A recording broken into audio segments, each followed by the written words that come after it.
Good afternoon, everyone. I hope you enjoyed your lunch and welcome to the Bill Gallagher Room for those of you who have not been to this stream before. And for those of you who have been, welcome back. Thank you very much for joining us. This session will be focusing on transformation. We're going to have a panel discussion titled A Generational Lens into Transformation with Assa. The future looks bright. Indeed, the future does look bright. It's an exciting conversation that we feel is important to have. I'm looking around in the audience and I realize that a lot of people seem to have gone to the load shedding session. Wouldn't it be funny if the lights went out on them and they had to come back here? But let me not wish them bad. They're going to do well. But this is a meaningful conversation that we are going to be having, and we are excited about it. So Janine Wilson and a gentleman by the name of, let me see if I can pronounce it correctly, KATLEGO THABA will be taking us through this discussion, and we are going to be exploring a generational lens and perspective into transformation within the actuarial society. And you will see from the makeup of the panel, we are including a member that is a younger member in the profession, a more experienced member in the profession, and somebody who's been in the profession for a while to drive the conversation. So let me hand over to this KATLEGO guy, and then we get into it.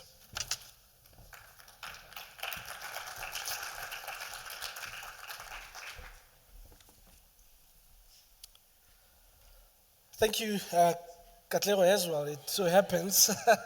It is funny, I play on that name, and it's an interesting one. I had a very funny experience where I was on a call with someone from the UK. Actually, it was a big call. It was about 20 of us. And this gentleman was trying to pronounce my name. I asked a question, and then now he's trying to respond to my question. He's trying to pronounce my name, and he goes for it, and he's like, literally, that was it. And I initially was offended, but the chutzpah and confidence with which he proceeded like nothing happened was so inspirational for me. So we are hoping to inspire you this afternoon with this discussion, and hoping that we will touch on relevant aspects that will be meaningful to you. So I'm going to introduce our panel that was very carefully hand-selected to drive this conversation, which we believe is an important conversation. So these are our panelists, as you can see them on the screen. First and foremost, we have Peter Withy. Peter is a past president of Assa. He qualified in the last century. He has a strong passion for the profession and serves on a number of local and international committees of the profession. He has a passion to see the profession grow and develop and remain relevant to all stakeholders. We also have on the panel Charles Duplessis. Charles is a qualified actuary with 8 years experience and is currently an internal actuarial consultant at Old Mutual, having previously also held consulting roles at Deloitte and EY. He has engaged in a broad range of development projects relating to IFRS 17, SAM, and capital modeling, with involvement in valuations as well as head of actuarial function services. During 2019, he served as deputy chair of the Diversity and Inclusion Committee within Deloitte AIS. He is recently married, and some of his personal interests include fintech, reading, and exploring new hiking trails in and around Cape Town. We also have Henrico Koch. Henrico works in the short-term insurance practice area. He graduated from the Northwest University with a Bachelor of Science in Actuarial Science in 2017, honors in actuarial science in 2018, and a master's of science in quantitative risk management in 2019. He has experience in the general insurance industry, having worked at Deloitte South Africa in the AIS general insurance team from 2019 to 2023. He is currently working at First Rand Short-Term Insurance as a quantitative analyst, where he applies his expertise in data analysis, modeling, and risk management to various projects and initiatives. Enrico is passionate about learning new things and exploring new challenges in his field. Let us welcome them, ladies and gentlemen. As I go to take my seat, I should highlight that this is actually the fifth installment of the transformation series of conversations that we've been driving. Someone who has been driving these conversations who doesn't want me to say his name, I'm going to expose him right now, Mr. Vivek Moodley, who has been the brain and mastermind behind these sessions. Let's give him a round of applause. So let's get into it. And I'm going to start off, maybe we'll start with you, Mr. Peter Withy. What does transformation, I see that I'm being given an indication we might be missing a handheld microphone. All right, so as we get that handheld microphone, may we get assistance from the technical team at the back. As we are doing that, I'll just like to highlight to our virtual attendees that you're most welcome to put questions in the Q&A section, and when we get to the end of our discussion, we will get into questions. We will also invite questions from everyone who is attending with us in person. Are we getting assistance with a... All right, so let's just give them a moment or two. But yes, as I said, we are excitedly looking forward to this. It's a conversation that we must continue to have. Just to fill in time, maybe whilst we do that, I was watching the session that Shivani led at the Actuarial Society Convention back in 2016. And I felt whilst watching that, my name is Cat for short, that I went in watching it as a transformation cat, but came out a transformation lion. So I encourage you to go and watch that video. It is available on YouTube. So, Mr. Peter Withy, what does transformation mean to you personally? And how would you define transformation according to your experience? So let me start with, and I'm delighted that you actually mentioned Shivani's presentation, which I think was the 2016 convention in Cape Town, because that was quite a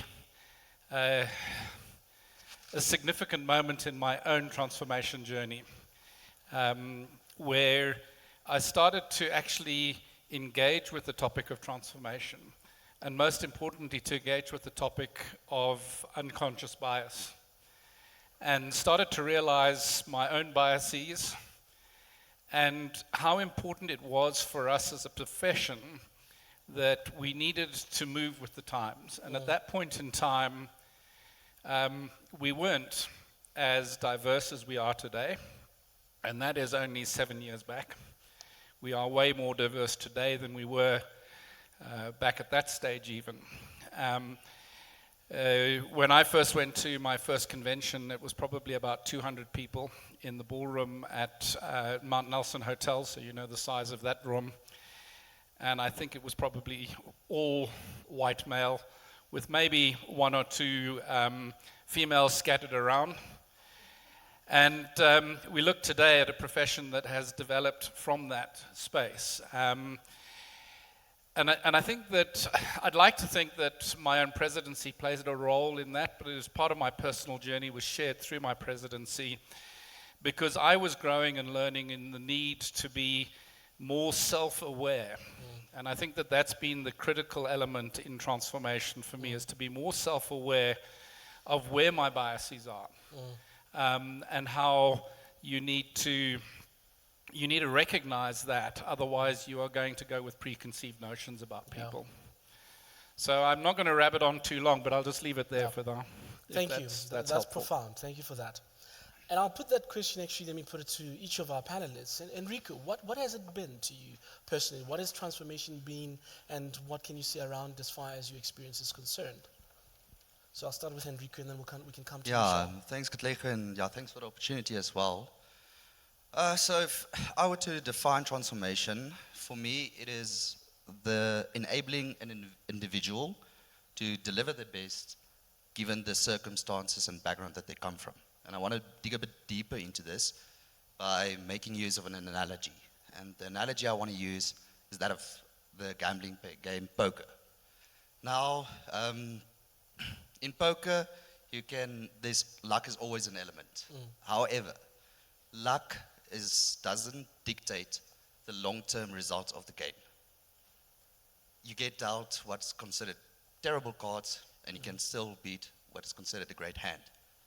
And yeah, sure, the great cards have a high likelihood of winning the hand, However, the result and the end result of the game is determined by the choices that the players make throughout the course of the game. Sure. So how I couple that with transformation is that we are all are dealt cards. Some maybe a bit better cards than others. However, if you as an individual consistently make the right choices throughout, you're in a position to come out on top. Sure. And that's how I view transformation, is enabling everyone to make the right choices consistently. And that comes from me from proper education and presenting the right opportunities to individuals at the right time. Okay, thank you for that. Charles, let's put it to you. What's your definition of transformation and what does it mean to you? Thanks, KATLEGO. I would say that transformation is about fostering diversity and inclusion. And I really think that you need both those aspects to remove barriers and address inequalities. More specifically, diversity is about recognizing that our society is diverse and the importance of reflecting that diversity in our organizations across all population groups, backgrounds, and perspectives. When it comes to the inclusion part of it, early on in my career, I always thought it meant for every person to have access to the same opportunities to grow and succeed. But over the years, I learned that there's actually more to it than that. And I think it really comes down to being able to create a sense of belonging where every person feels welcomed and that their perspective is valued. And what that also means to me is that I think everyone should be able to engage in the conversation and come along with that journey. Sure. Got that. And actually, maybe let me put a question to you, Charles, and Peter, having listened to you, and we can start with you, Charles, on this, to say, what then do you find or feel has worked or has been effective, or what could work well to effectively transform our profession? I think Assa and many organizations have made major strides in fostering diversity and inclusion in recent years, and that is something that makes me quite hopeful for the future. And I think if I start with initiatives by Assa to support previously disadvantaged students through various partnerships, mentorships, and outreach programs, to name, SADP or the Actual Society Academy as an example. Further to that, I think I feel that organizations there's been a strong drive by organizations to raise attention to diversity and inclusion and broader aspects around that, whether it be on certain events or talks around special occasions such as Women's Day and so on, or hosting small group sessions and that sort of thing. But I think at the end of the day, I think the most inspiring impact for me has been from real champions for diversity in each of our organizations and in the profession as a whole. So one example I would like to mention there is Wim Els and sort of the legacy of his work that's still continuing today. And I think the most meaningful impact in our day-to-day life will still be from such champions in the foreseeable future. Sure, that's actually profound. I mean, even as you give that example around what, from a championing standpoint and what Vim really represented, it just brought back a memory for me. I had a long journey with Vim. I knew him very well. He supported my journey. My fellowship took a long time to come through, but Vim was always there. That's part of why I'm speaking at every session. I'm trying to get all my fees back for what I've paid in these exams. But that's profound in terms of someone being a champion. And so, Peter, what is your view in terms of what has worked well, what has been effective, or what can we do to actually effectively transform?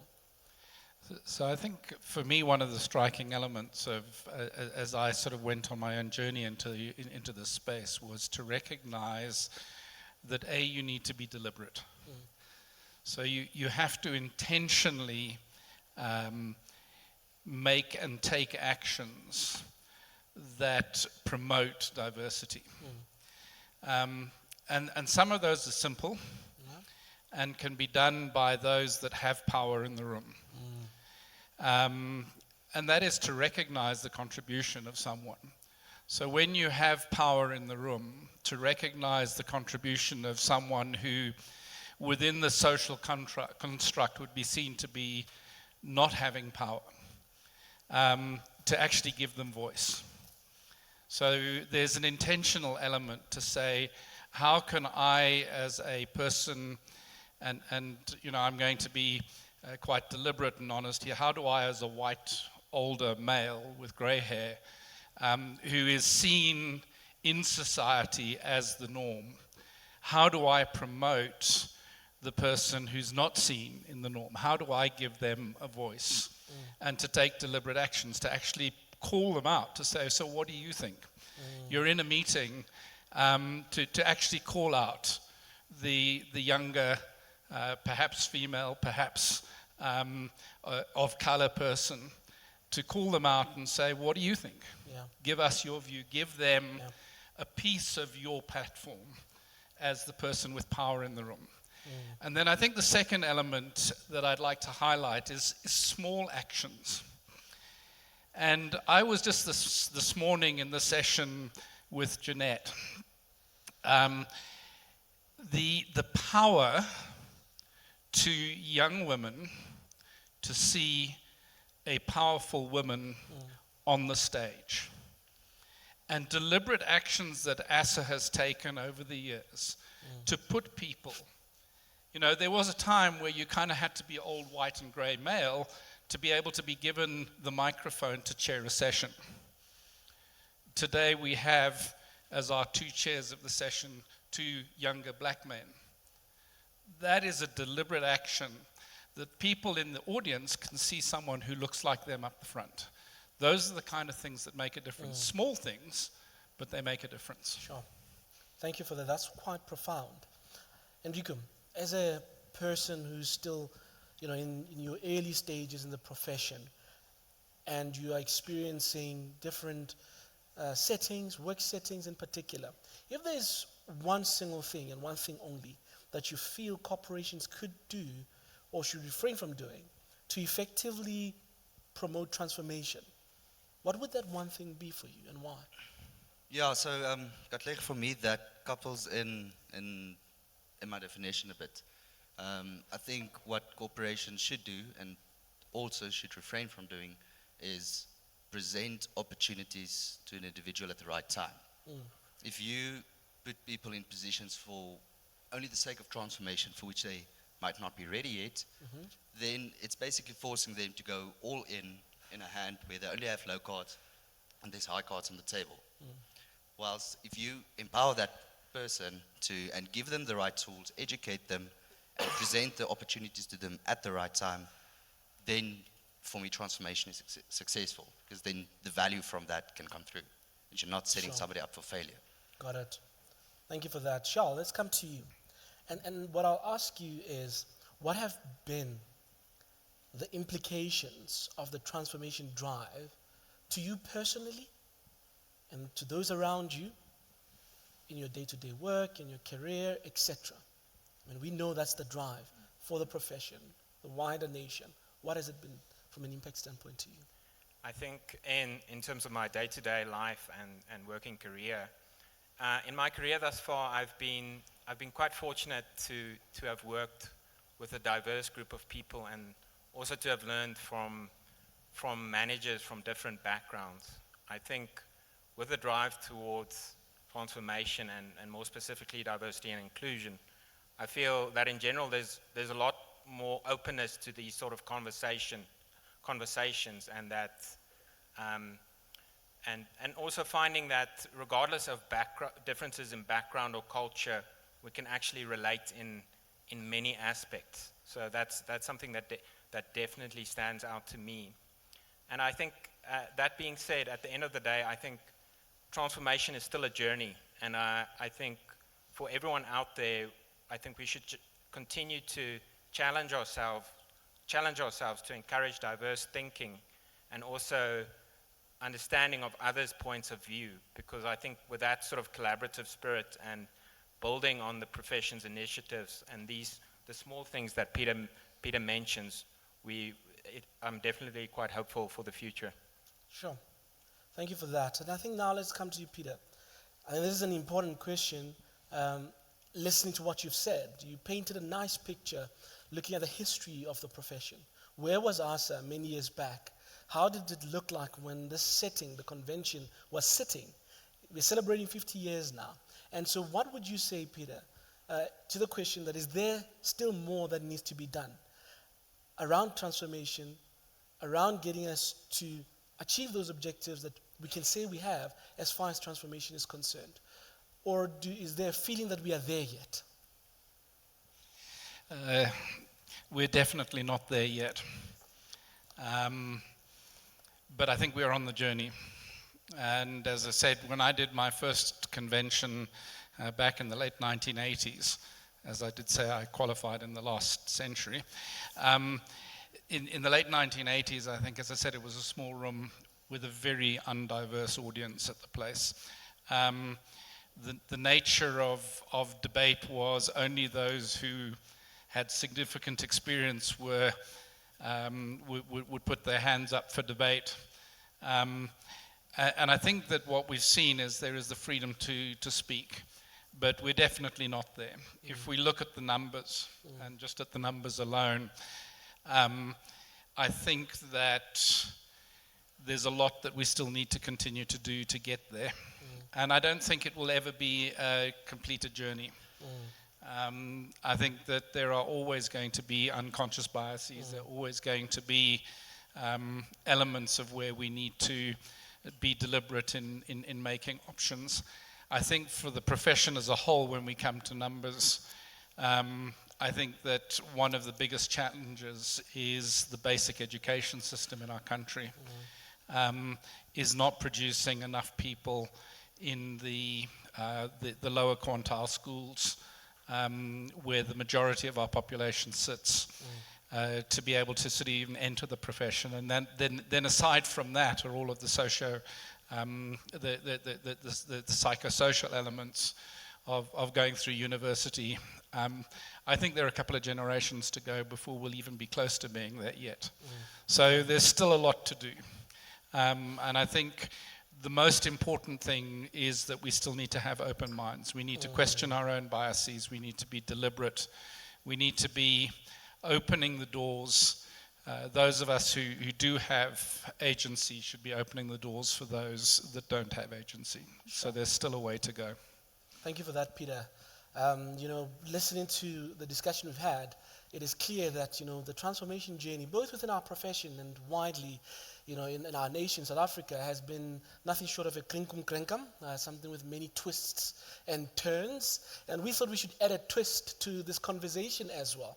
And it's actually funny because we didn't want our panelists around this, that Peter made a point earlier about the power of someone who has a microphone, the power of having someone who's representative on the stage. So you may remember that I said that this session is going to be chaired by myself and Janine. So at this point in time, I'm going to thank our panelists, and I'm going to invite Janine Wilson to the stage. Let's give him a round of applause. But what if I don't want to let go of the microphone? Pardon me? What if I don't want to let go of the microphone?